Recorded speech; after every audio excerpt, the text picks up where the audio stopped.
Okay. So first of all, I would like to thank Universities Diponegoro and also for the opportunity. Thanks for Prof. Anis for inviting. It's a great honor to be able to share my knowledge about family business. And thanks also for Prof. Your decan, Prof. Suhar Momo, sorry if I pronounced wrongly, and Prof. Imade for the kind introduction. Thank you. So I would like to start sharing my slide.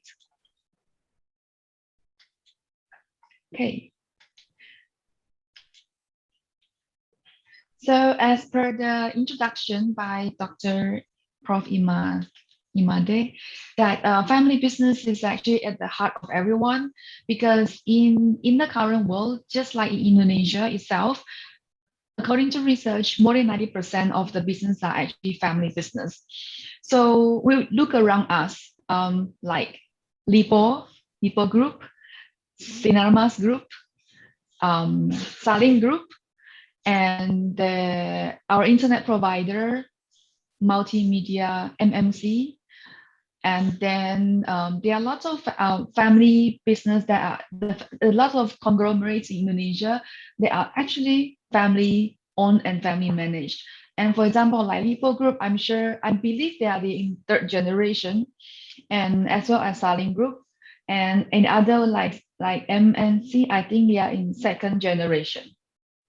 So I just got to know that there are some of you here that are from the undergraduate. So this might be a bit tough for you, but I will try to make it more understandable because this research is more doctoral level, but I'm sure, I hope that you will gain some insights and get some interest towards a research in family business, and perhaps in the future you want to go pursue the path of family business topic. All right. So I will skip the part to introduce about me because Prof. Imade already made a wonderful introduction about me.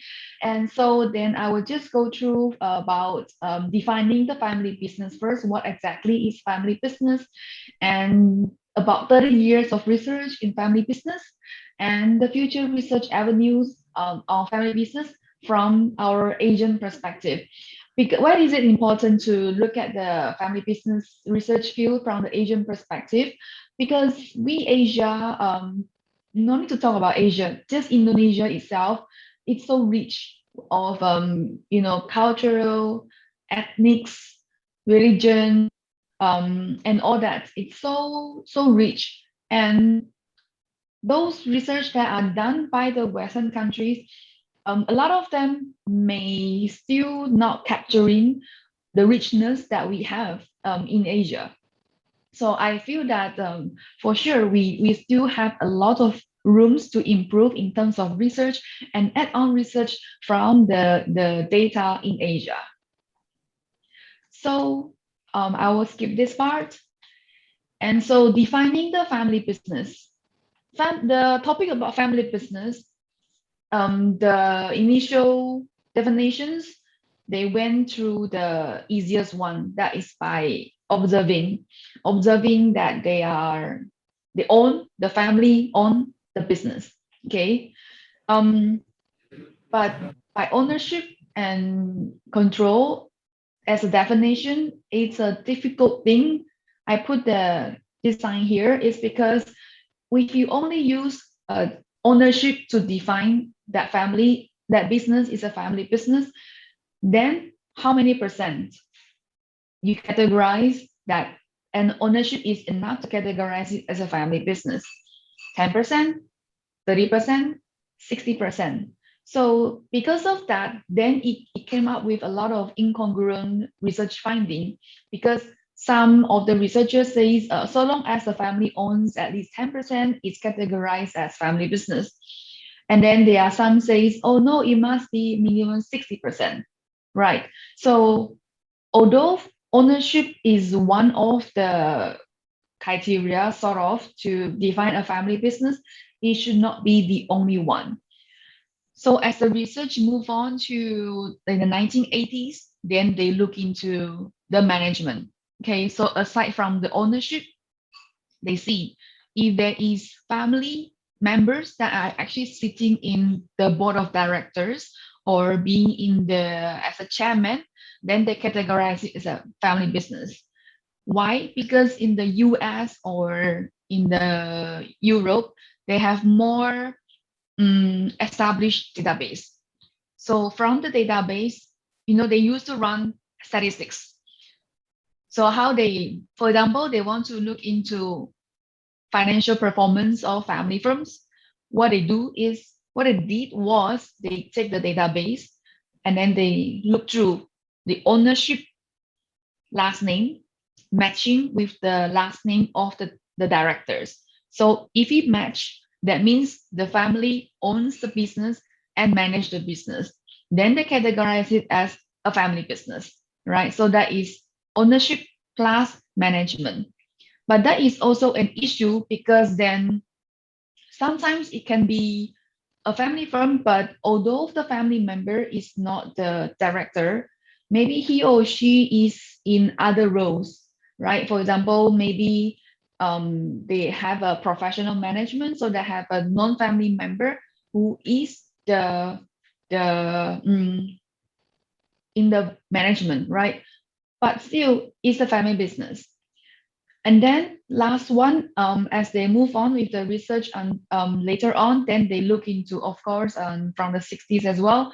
So they look into generations. So if there are more than two generations of family members working in the family business, then they categorize it as a family business because there's already passed on between generations. Okay, so with all these issues about defining of family business, it was kind of like fuzzy, it was kind of not consistent. Therefore, it also led to lots of inconsistency in terms of the results that they find about family business. Okay, so we move on to what exactly is family business. So by the research done by Chua, Chrisman, and Sharma in the 1999, they were trying to consolidate all these incongruences in terms of defining family business. So they came up with propose this, and which is the most dominant citation nowadays that we cite, that we categorize a family business is a business owned or managed with the intention, okay, to shape and pursue the vision of the business held by a dominant coalition controlled by members of the same family or a small number of families in a manner that is potentially sustainable across generations of the family or families. So why I highlighted intention, vision, and sustainable across generations. So some family business, even if only the founders is in there and the next generation are not in the company yet, so long as the founder has the intention to get his or her children to come into the business, we can categorize it as a family business, even though the second generation is not in the business yet. Why is there the vision? Because we categorize, for example, the family, the fact that they keep their ownership within the business, they have the vision they have the influence, they influence the business to run as per the vision that they wish to have. Okay, the kind of the dream that they want, the way that they want the business to be, the way they want to run the business, right? It's their vision. So it not necessarily mean being in the management. There are some family business that actually they own the business. They are in the board of the committee, but they are not in the management. They leave it to the professionals to manage.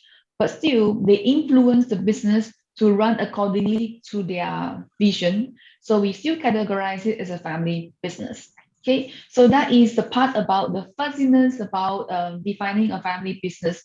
But all in all, as for now, we categorize family business as with the one that have the intention, to shape the vision and make it sustainable across generations. And but of course, later on, before I move on, but later on in 2012, Chua and Chrisman also come up with another paper in 2012 that look into something that is called family essence. So the fact about families presence. Hold on. The fact that families presence in the ownership or in the management then is also a kind of categorized as the family essence and the family culture that they instill inside the business. So these are also categorized by a new term that's called family essence.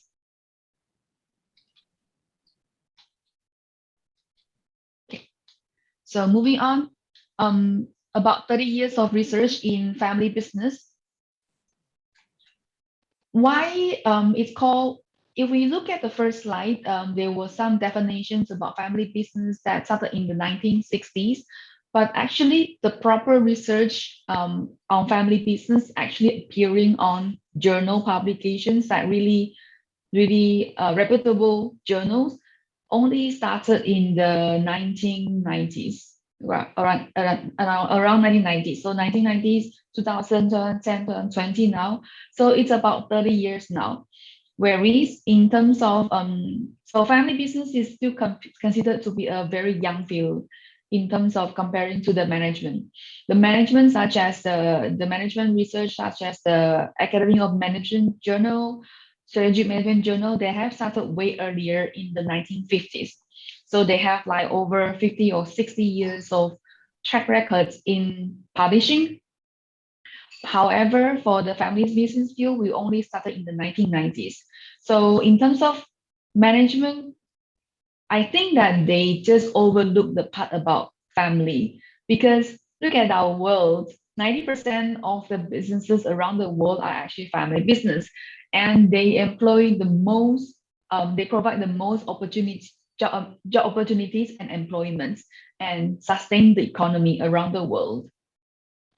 And so, in terms of family business research, it is kind of like somewhat less known, but at the same time, it's still kind of young and has lots of opportunities in terms of publications. When just like an emerging market, when it's still new, you can still find a lot of opportunities in making it happen in that field.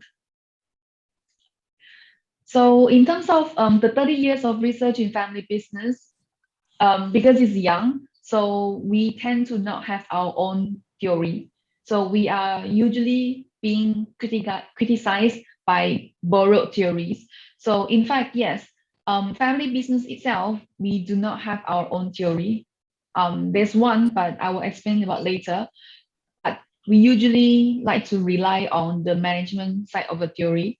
For example, we borrow resource-based view theory to look into what kind of resources that family firms have in comparison to non-family firms. We may borrow network theory to see how families rely on their family network in terms of expanding their businesses or doing innovation, right? So we are criticized for borrowed theories. The concept that is the only concept or framework, or if you want to call it theory, dedicated to family business so far over the 30 years, is something that is quite established. It's called social emotional wealth.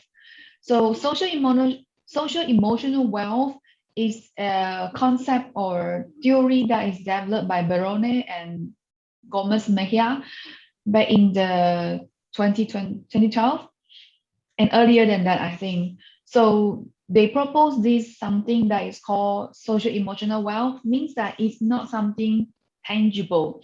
You know, wealth is something we see tangible, right? But they look at family business. So family business have a focus about maintaining their social emotional wealth.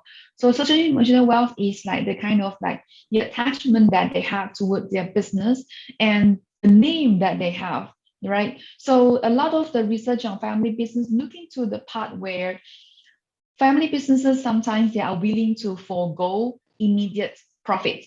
Okay, look at this. If it's a corporate want profit. I'm not saying family business don't want, but the sole focus for a corporate is the profit. Okay, they will not if it's they will not think about how to sustain this corporation for generations to come. But for family business, if they see that the risk of having this immediate in return or profit is too risky and it might affect them, they are willing actually to forego this immediate profit to protect their family's name. Okay, because they feel that their name has been their last name, family name has been there in generations, right?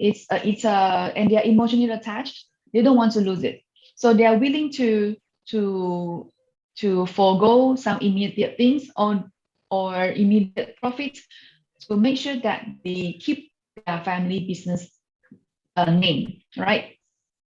And then in the later part also we have the family-centered non-economic goals.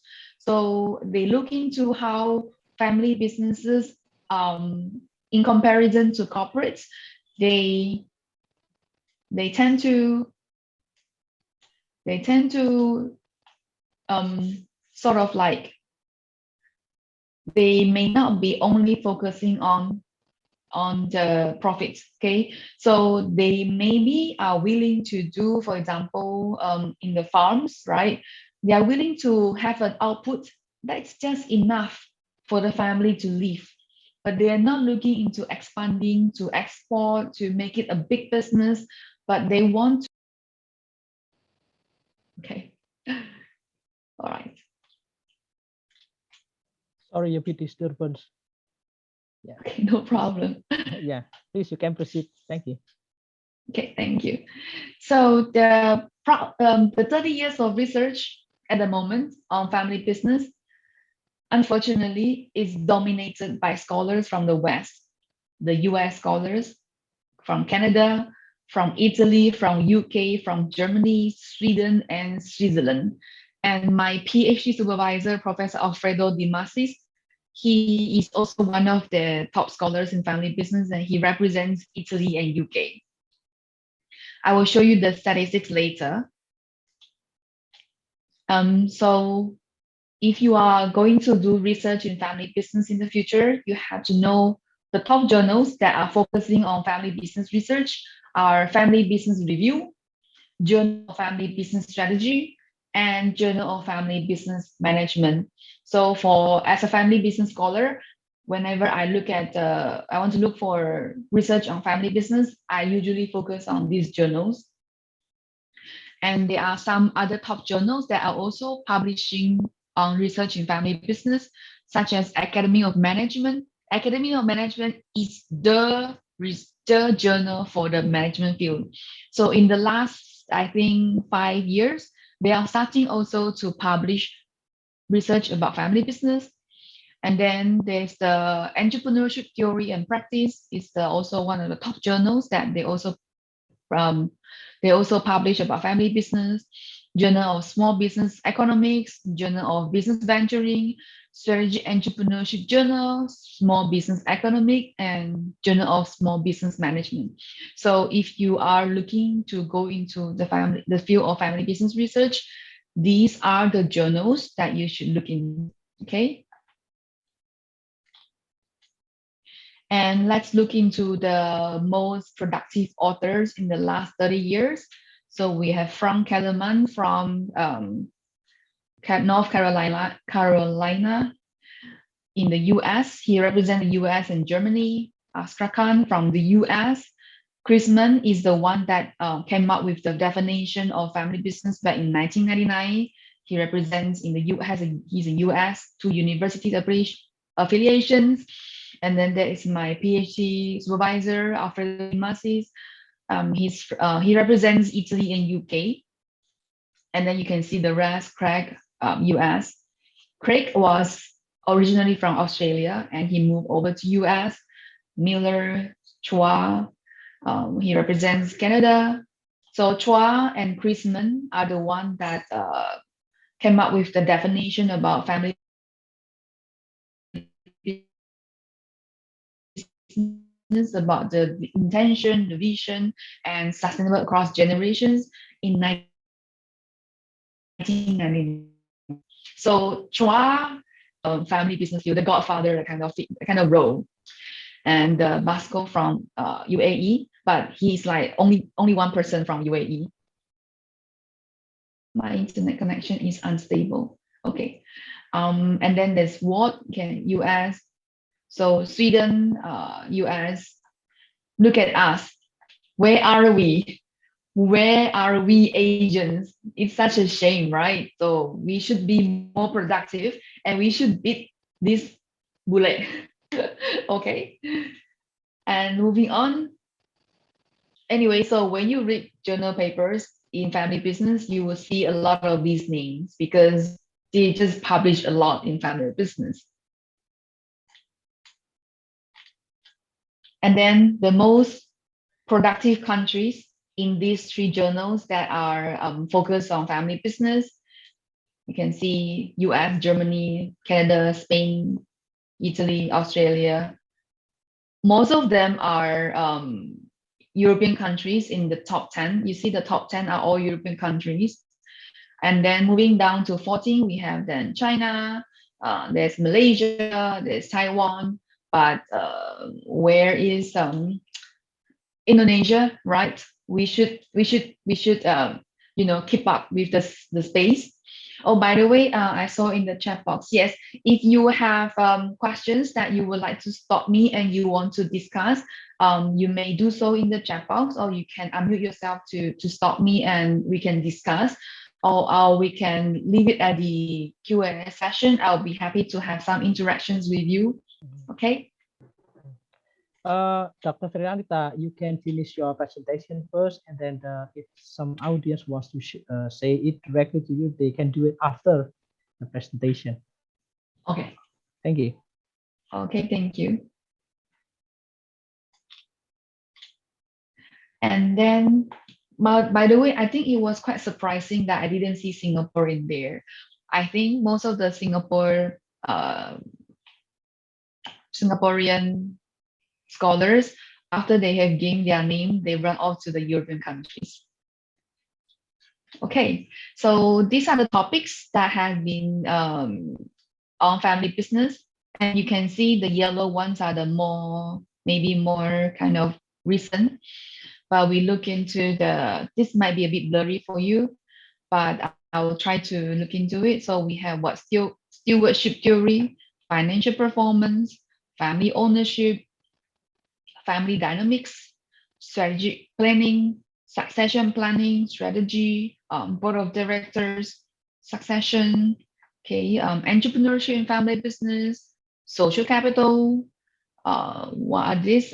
Stewardship, professionalization, so human capital, right? And yeah, so succession and family business succession. So these are the family influence. So these are sort of the keywords or the topics that have been done on family business in the last 30 years. So if you look at this, then as a researcher, what you need to do is to ask yourself, like, is there anything else that I can find new? Is there new things that I can see, I can find out and to wow the community, right?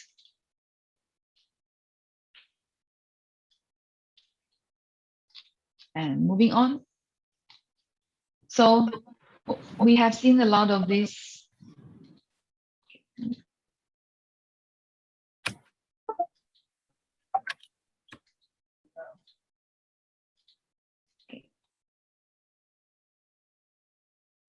Okay, so we have seen a lot of those just now, the top productive researchers in most of them are in the Western countries like US, Canada, UK, Italy.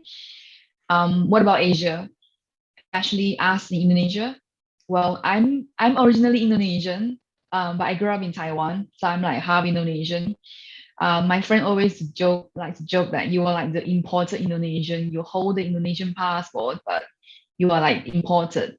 But I like to say as we because that's where my root is. My mom is Indonesian, and although I work for a Malaysian institution, my heart is still with the with the Indonesia, right? So in Asia, it's definitely under research, especially from not only from the scholar that are producing research on family business, as well as the data itself. Okay, so we are significantly lower compared to the Western countries. We are kind of lack of empirical data, access to data, and we don't have established database. What I mean by established database is like in the US or in the UK, they have a database. Sorry, I need to. Okay. So in terms of the Western countries, like they have database.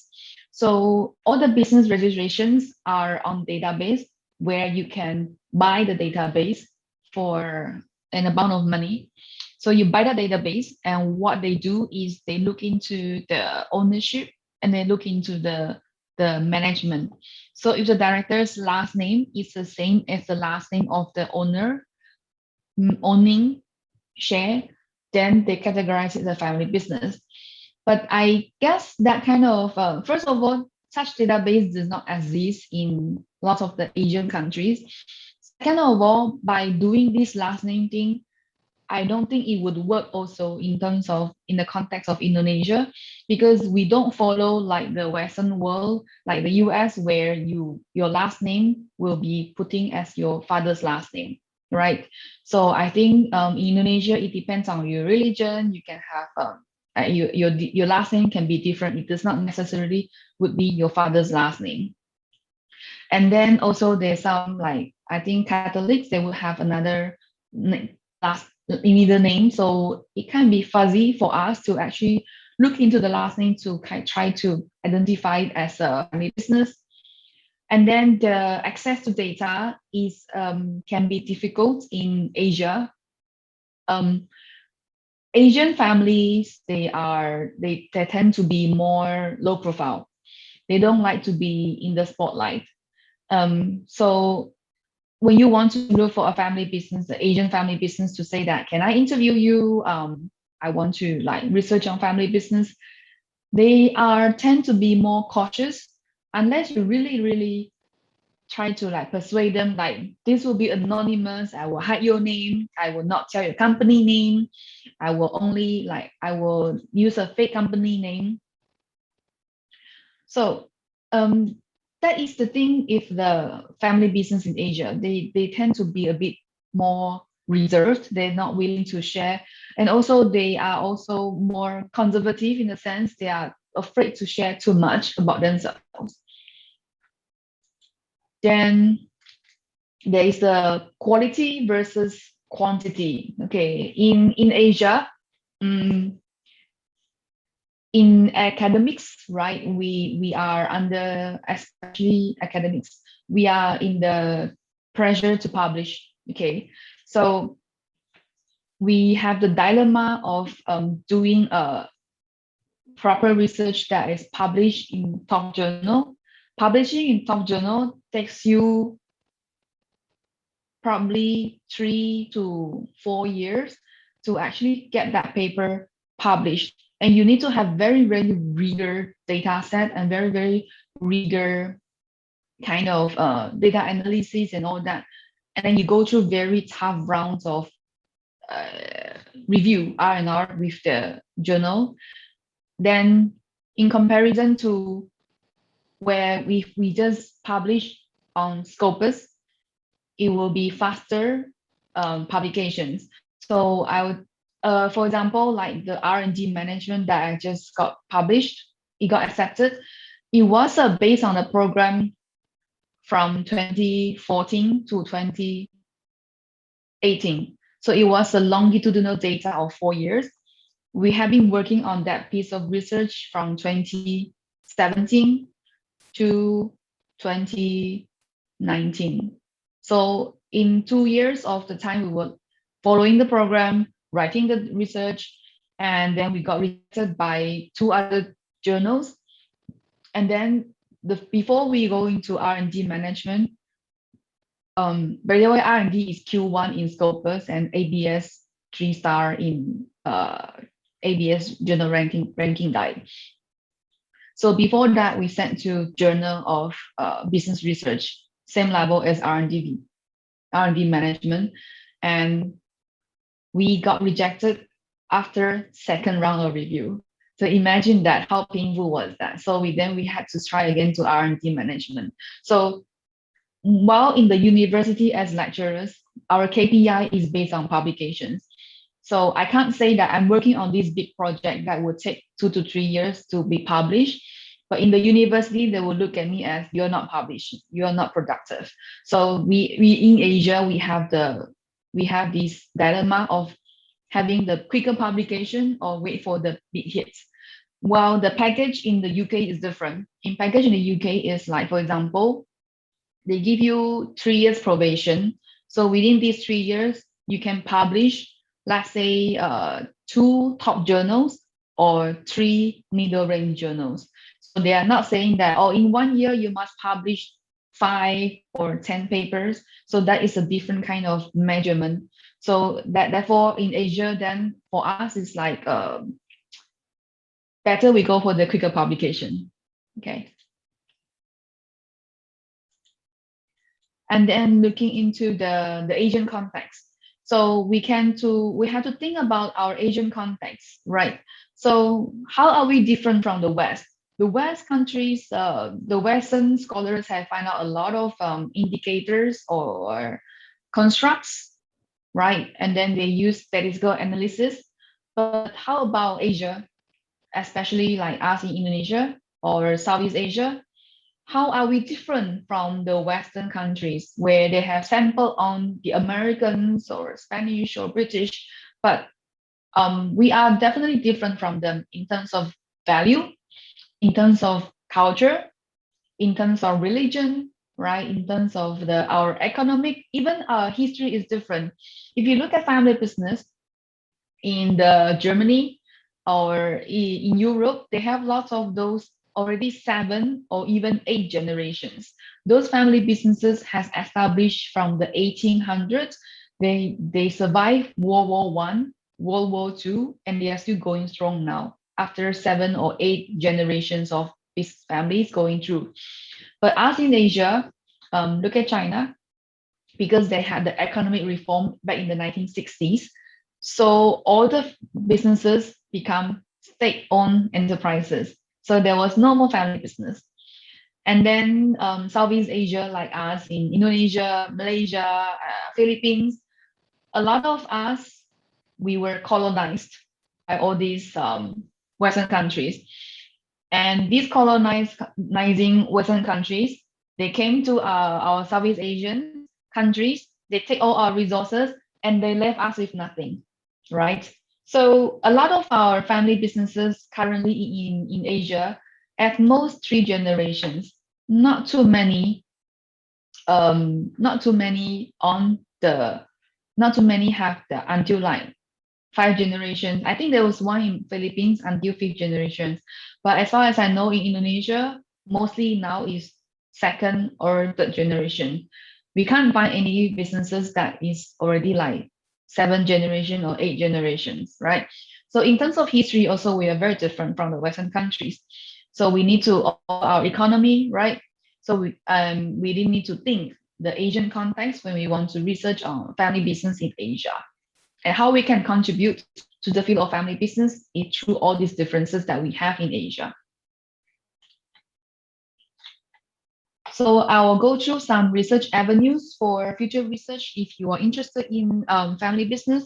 So first is to examine more in depth about family business heterogeneity. In the 30 years of research on family business, mostly they use kind of comparing between family business and non-family business. Okay, they are dominantly using quantitative methods. They measure performance, they measure innovativeness, internationalization, succession, or CSR, entrepreneur orientation.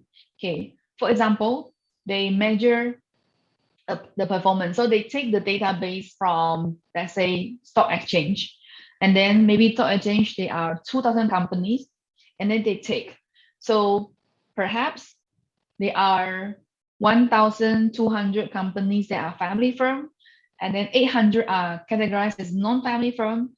Then they compare their performance, financial performance. Then they find that, oh, family businesses are more profitable, performing better than the non-family business. Or they look into, for example, are family firms more innovative than non-family firms, right? Or do family firms internationalize more than non-family firms? So this kind of research nowadays are getting a lot of critics because you end up with inconclusive results, because some researchers will find that family firms are more innovative than non-family firms. Some researchers find out that family firms are less innovative than non-family firms because they are not willing to take risk. Okay, so therefore, we need to not compare between family and non-family firms, but look into the family firms itself. So in terms of family firm itself, there can be lots of differences in terms of as simple as size. Okay, small, medium enterprise, large conglomerates. Well, definitely they behave differently and they perform differently. And then also each family business is a unique entity of their own. Okay, they have the families in the business, right? They have different dynamics, they have conflicts, they have different traditions, right? So for future researchers to research on family business is to think about, do the existing variables found by the Western scholars, do they actually apply in the Asian family business, right? The business families here, do our value different from them? Are our culture different from them, right? In how and why? And avenues for future research. Next one is to um, switch from how and why research questions. I am a qualitative researcher, so I'm an advocate of how and why question, because because you see the existing research are mostly about the what questions, um, what and when. When would family business innovate more than non-family business? But actually, whether the family business innovate or not, it's actually very different depending on each of the families, right? Each of the unit of families. So it's better to look into each of the families. Then again, we kind of like don't know a lot of underlying variables, right? So then it would be good to go deeper and ask the how and why question through qualitative methods. So through qualitative methods, we can go deeper. We maybe look into their motivations. We look into the process. We to understand their behaviors. Why do they behave this way? Why do they function that way? And how would the outcome being affected by certain behavior, right? So this is one of the calls for future research for family business is to go into qualitative methods. And the future avenue research for 3 is to draw on other disciplines. So it is not a good idea to just go into family business and just research on family business. There are already a lot of the research now about performance, about governance, succession, internationalizations. But aside from the management, are we able to draw from other disciplines to study family business? For example, like anthropology, psychological point of view, to look into, maybe we can use the psychological point of view to examine family relations in terms of managing family business. What about the well-beings of family members, right? You know, just imagine this. You as children, I don't have siblings, so I can't, but what I heard is that siblings, when you were children, you fight for attention from your parents. You fight for toys, you fight for the best things, you fight for food, right? Same thing happens when siblings are working together in the business. They will also fight for the attention from their parents. That I want to be the best child, and they fight for performance. They want to be perform better. So these kind of rivalries sometimes can lead to conflicts. Sometimes can damage the family relationship. So how do they actually handle all these things? And spiritualities and religions. So how do maybe religiosity or spirituality affect them? How they practice their business, how they conduct their business, right? Or how about like for example in Indonesia, how would or like Malaysia, Indonesia, how would the Muslim value or law or the law like for example Malaysia Sharia law, how would it affect the family business functioning or behavior, right? These are the future research avenues. Moving on to number 4. So to advance the research through methodology. So I mentioned just now that about qualitative. So existing research is actually mostly dominated by quantitative methods. In the past, I think starting from 2017, qualitative research has been picking up in the last 5 years. Still, not still too much. Still not too much. Picking up, but not enough. And however, qualitative research can be fuzzy. So there are different kind of approaches. So you really need to understand what qualitative research is. So there's also like the phenomenology. You observe the phenomenon. You want to look into the longitudinal, look into the process. Okay, how was the process of their R&D management? How was the process of the internationalization? What was the effects from the family management? So you can do qualitative comparative analysis to compare between family firms to look into family firm heterogeneity. Okay, so these are the things about for future research might consider to advance more rigor family business research. Okay, future research number 5 would be to explore different dependent variables. So as I said in the existing research, a lot of them use quantitative research. And then the common dependent variable would be performance, innovation, diversification, internationalization, professionalization maybe. So there are a lot of the topics that are still less examined, right? Variations in compensation policy, right? Labor productivity, turnover of family members. We cannot assume that family members will just be in the business. A lot of family businesses actually, you can look at their family members. They go in and out. They go in, they had a fight, they left, and then a few years later, maybe they come back again because there was a crisis. The family needs his or her help, then he or she come back again, right? Workplace designs and conditions. How would the families design the kind of business environment? Workers' health. Okay, a lot of the family business research, they focus on the family in the business. But what about the non-family members, right? The non-family managers, a business cannot be run just by the family members, right? But there are like maybe 50, hundreds of the employees. How do they manage all these non-family employees? Other things maybe look into like expenses account, supply chain, community initiative, and outcomes of the family inheritance or religious practices. So these are other things that you can explore in terms of family business research. Moving on to the avenues for research, for future research. One of the recent call by the family business scholars are to study the change, evolution, and history.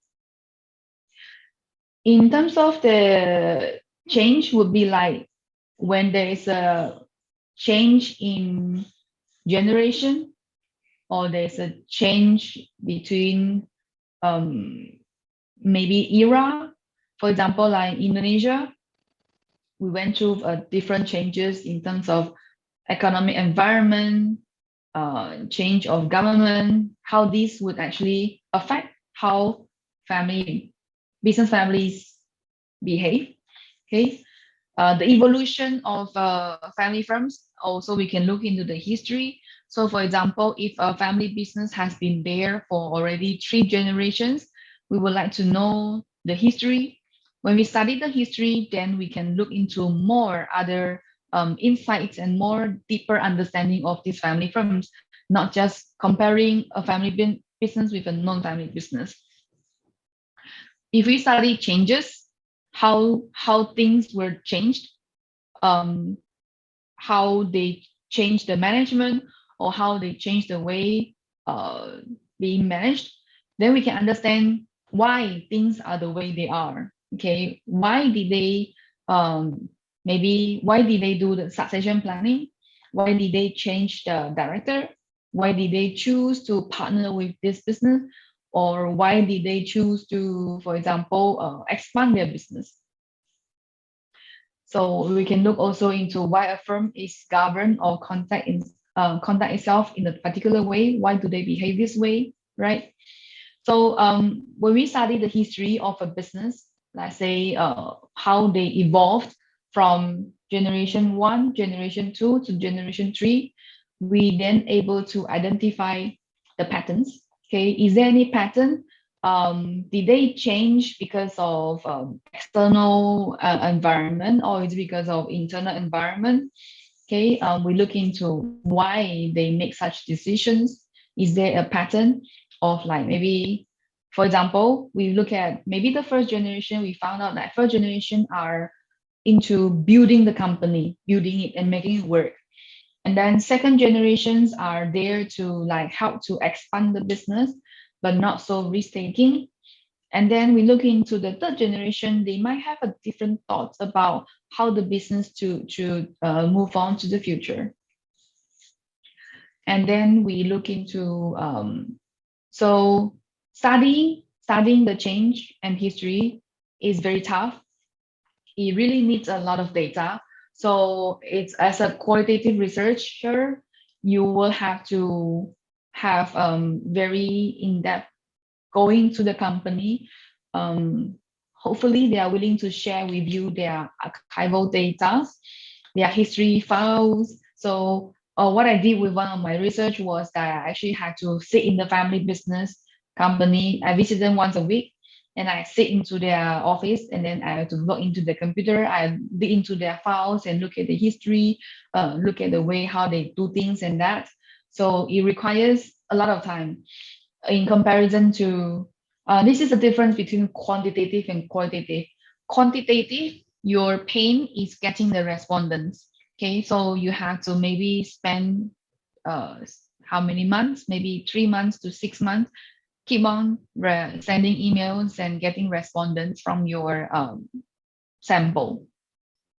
For qualitative research, we have to spend a longer time compared to quantitative research to actually get to understand the family business, speak to the family businesses, observe them, right? But it can be a very actually enjoyable process that you get to interact with the family firm, you get to know them, you get to know the employees. So it's quite a refreshing experience as well compared to just sitting in your desk on your desk and reading the journal papers.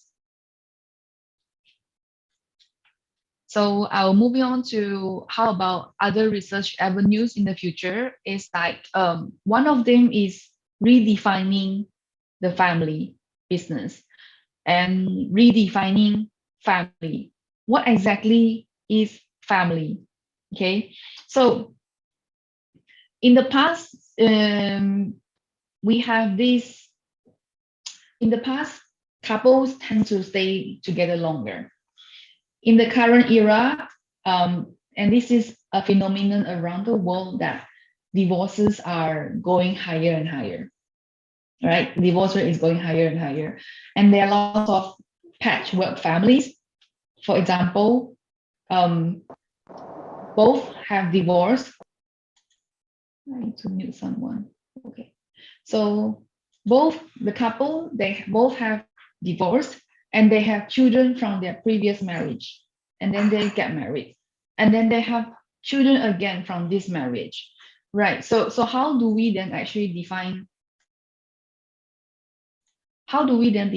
family? Another question that is being asked a lot is how about the in-laws, right?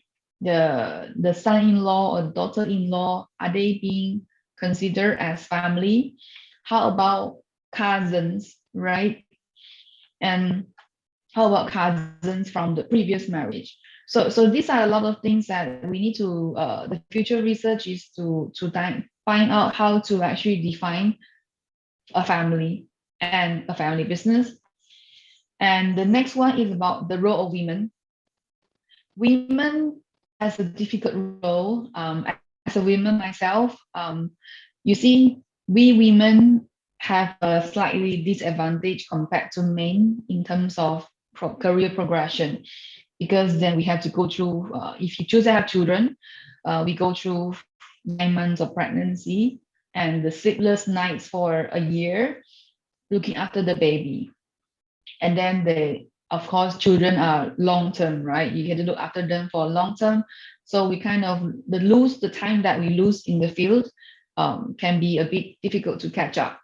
So a lot of the women in family business, they take an informal role. So they don't have a director or manager kind of position in the family, but still they make important decisions for the family, right? So for example, if you look at your parents, um, do you not think that a lot of the decisions made by your father are influenced by your mom, right? So the role of women in influencing how a family firm actually behave or function, that's something that is still a bit unknown.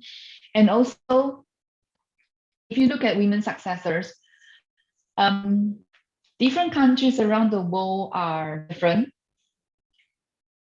In the past, in the countries where they want to keep the business in the family, okay, so they want to carry the last name in the business. So for example, like the Merck family, then they have this last name. Every generation they pass down, so they carry on this last name. But for countries where the children strictly follow the father's last name, it becomes a problem when they only have daughter, right? Because when the daughter marries a man, the grandchild would then follow the father's last name. So this girl's last name is lost. Okay, so is one of the issues in the past about the role of women. So some countries are more conservative. When they only have daughters, they would not take the daughters as the successor, but they would go for their cousins who are male, because then the male carries the last name. But is that an issue in Indonesia? Do you have to follow your father's last name? Right? And also, for example, like in Spain works a different system. The Spain works like first name and then mother's last name and father's last name. So they carry two last names, both mother and father. So it's not only the father. So women's role is then different. So women's role can be very different around the world. So the role of women is also one area to look into. And the most important one is I guess you guys are, I don't know, millennial or Generation Z. So generation differences, you see this a very big generation gap. In the last generation, they tend to have like they own something and they hold on to it. Okay, they want to hold on to it and it's like a dynasty. It's like a dynasty. They want to have the succession human coming and keep it in the family. But in my classes, a lot of those students in their age of like 19 to 20, 18, 19, 20, my undergraduate students, when I ask them, given the dilemma of, okay, this business, somehow the father founded the business. So the father had the heart attack and he passed away suddenly. Then the mother had no experience in business, and the family is now kind of like in limbo what to do. So, what would you do? Would you sell the business or would you continue the business? Surprisingly, a lot of them tell me I would just sell the business and get the money. Right. So this kind of thinking that to keep something within us for generations to come, this may not be in the value system in millennials or Generation Z. So how do we then continue this research on family business for the new generations to come? We need to find out more about um, what is their view, what are their different definitions or different thinking, different thoughts compared to the generations before, right? Like for example, my mother, she thinks that I want to own the house and I want to own this for a lifetime and I should be living here for the entire life. But for example, I'm like, oh, why should I live in the same place all my same life, right? I can leave this place for a few years, I change another place, why not? But she would always say that your life is so unstable, you keep on moving. But for me, it's like, what's wrong with that, right? That is a generation gap. So how about the next generation? What are their view about family business? Do they really believe or agree that family business should be still keeping in the same families for generations to come, right? And then, of course, the trend of the talking about trends for future research, the hot topics now, of course, the pandemic that we are facing, right? Crisis management. How would family business face the COVID-19 situation, right? When they face crisis, what do they do? And a lot of family businesses are actually very traditional. They do things the way they are a very traditional way. So how fast can they react to crisis in managing the changes? How um, who would be the one that is the driving the change? Who can be the one persuading the founding generation or the older generation? So, for example, for us, if we were to persuade our grandparents to like, oh, go on your phone, go to Gojek and go food and order food, I think it takes a lot of efforts and time to actually persuade them. So that's the same thing in family business. How do they actually persuade the current management like, look, this is a crisis and we need to change. We need to change fast to adapt to this crisis. And aside from COVID-19, well, virus is something that it happened in 2019. Now we don't know it will still be here for a long time. It seems like a lot of predictions says that we're just gonna be living with the virus for the next 2 to 3 years, right? And it might be, let's say, if it's gone in 2025, you don't know if 2035 another virus emerge, right? Or there can be economic crisis. What happens when families manage? Do they have contingency plan? How do they manage these kind of external forces? Sustainability is also a big topic nowadays picking up. Sustainability I look at it as two-sided. So one is the sustainability of the family business itself in terms of passing down between generations. How can the business sustain through generations? But on the other hand, is the sustainability on the environment. Okay, our the millennials and the new generations are more and more conscious about our environment, about preserving the earth, about protecting the environment and all that, recycling, not polluting our environment. But a lot of the family businesses, are they willing to change the way they do to adapt to sustainability, to have lesser waste? For family businesses, it sometimes can be difficult. They will tell you that we have been in the business for 50 years. We have done the way that we are, why should we change, right? And how can we change, or how can we change? How do you persuade them to change? And also there's topic on ethics and CSR. How can, family businesses, since they have been here for such a long time, a lot of family business, minimum 10 years, 20 years, 30 years, they've been in the business. And so they have a strong influence in the community. So how can they, like, do you think they will do things ethically? Are they doing any CSR to help the community? Okay. And the last part here about the unit of analysis would be like the existing research, they dominantly measure from the firm level. So they measure a family business and they look into the family owning the business, the management, the performance of a business, the internationalization of the business, how innovative this company is. Okay, so the next part is in the future, you can think about what about the family level, like the family members in different generations, how look at their dynamics, look at their value system. Okay, what about project level? So for example, if a bit, this is the topic that I was working on also in terms of collaborative innovation.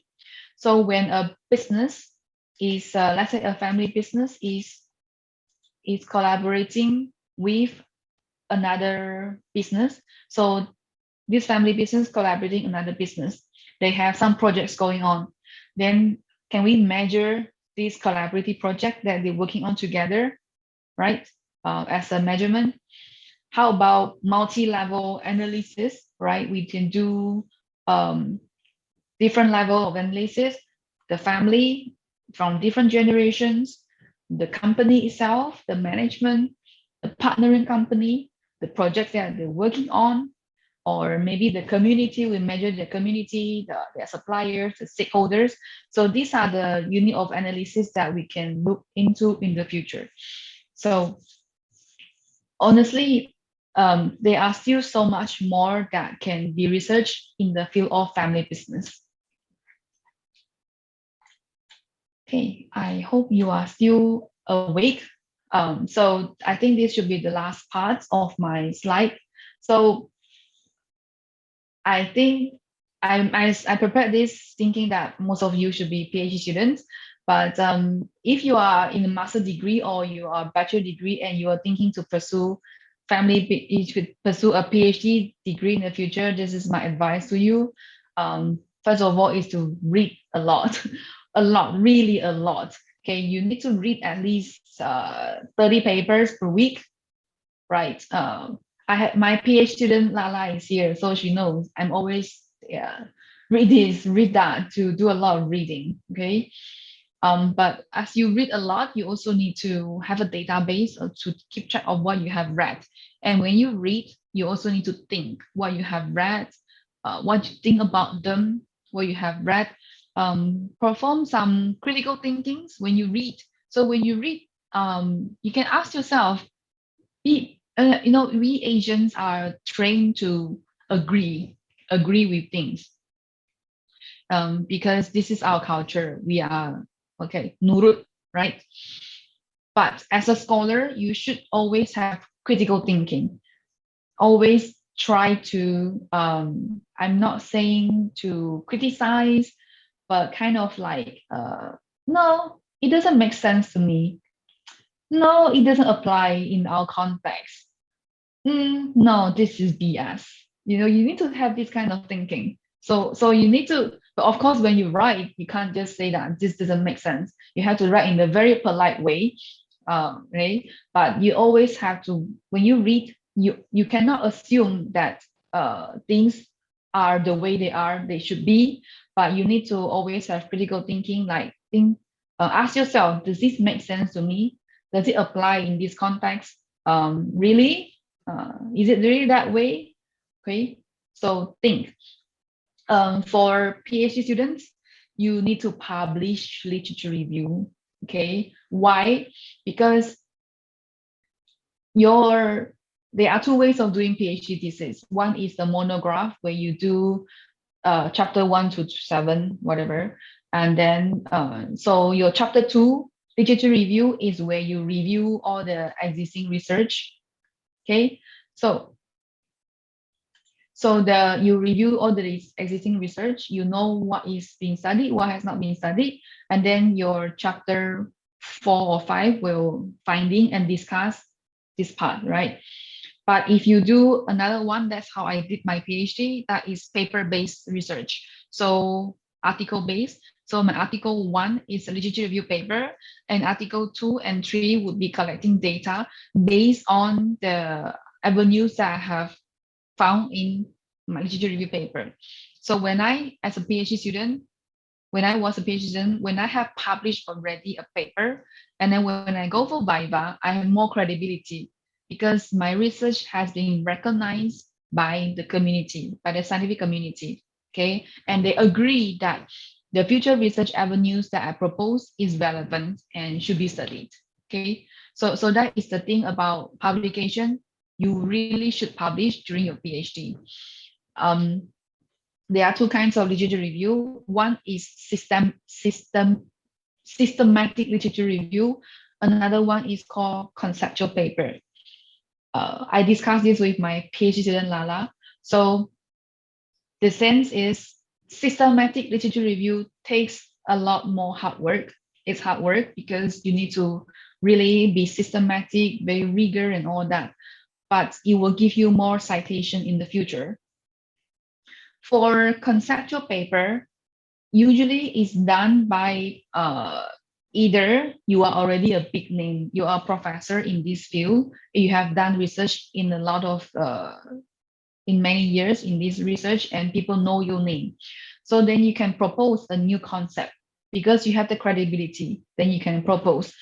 If a PhD student publish a conceptual paper, it's a bit risky because the community or the reviewer will say, who are you to tell us a new concept? You don't have credibility to propose a new concept unless you can propose something that is really, really, when the reader reads, wow, I never thought about it before. Okay, then you can go for a conceptual paper. Otherwise, my suggestion is put down the hard work, cry your heart out and do a systematic literature review. Okay, but well, that's and you actually, if you go into the academic world, I tell you, PhD time is really the best time that you can actually focus on your research and do a lot of reading and thinking. So that's about the publication during PhD student. You really should publish during your PhD. And let me see when I have, okay, next slide. So my last word here for you guys as the future, as a future scholar, right? Whether you are at the stage of master degree, you want to go for PhD, or you are already in PhD, you are going into academia. Let me tell you that I always tell my PhD students, PhD journey doesn't end when you got your PhD degree. A lot of people have this concept that after I get my degree, I'm now a doctor. I can just sit back and relax. No, it doesn't happen that way. It doesn't. Okay. Academic world is a very long, winding road. You need to publish. You need to continue publications. And aside from having the publications, you need to have citation. Okay. When you have citation, it means that people are recognizing your work.